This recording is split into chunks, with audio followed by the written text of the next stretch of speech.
Hello everyone, ఈరోజు మీకు నన్ను బాగా ఇన్స్పైర్ చేసిన ఒక స్టోరీ చెప్తాను.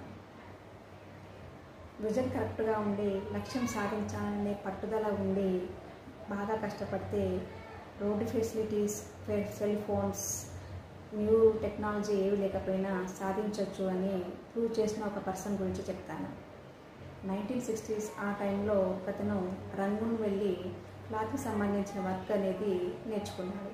ఒక వర్కర్ లాగా అక్కడే ఉండడం తనకి ఇష్టం లేక తన ఉన్న ప్లేస్కి వచ్చేసాడు. ఒక బిజినెస్ స్టార్ట్ చేద్దాం అనుకున్నాడు.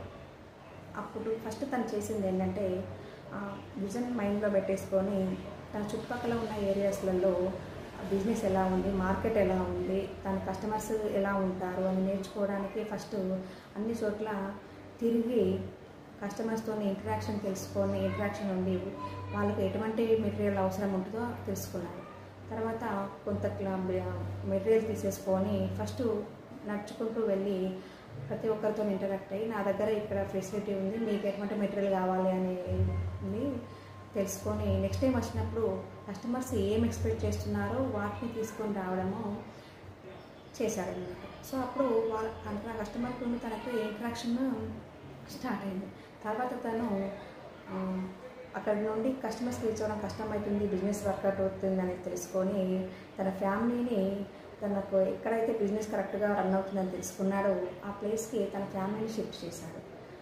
అప్పట్లో రోడ్ ఫెసిలిటీస్ సరిగ్గా ఉండేవి కాదు కాబట్టి తను చిన్న సైకిల్ కొనుక్కున్నాడు అనమాట. సైకిల్ కొనుక్కొని తన చుట్టుపక్కల ఉన్న ఊళ్ళో 4 మండలాల లోపల సైకిల్ పైన వెళ్ళేసి తన దగ్గర ఉన్న క్లాత్ని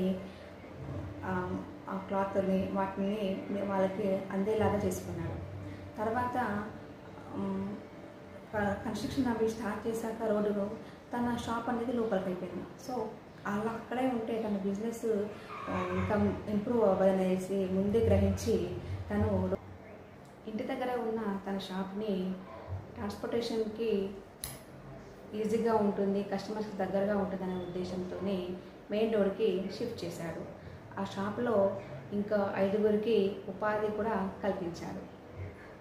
ఆల్రెడీ తను చుట్టుపక్కల ఉన్న 4 మండలాలు తెలుసు కాబట్టి వితౌట్ పబ్లిసిటీ తన షాప్ అనేది ఒక ల్యాండ్ మార్క్ లాగా అయిపోయిందనమాట. సో రంగూన్ నుండి తను ఒక్క అడుగుతో స్టార్ట్ అయిన తన జర్నీ తన నేమే ఒక బ్రాండ్ లాగా, తన షాపు ఒక ల్యాండ్ మార్క్ లాగా మారిందనమాట. సో ఈ స్టోరీ మీకు ఎలా అనిపించిందో కామెంట్ చేయండి. Thank you.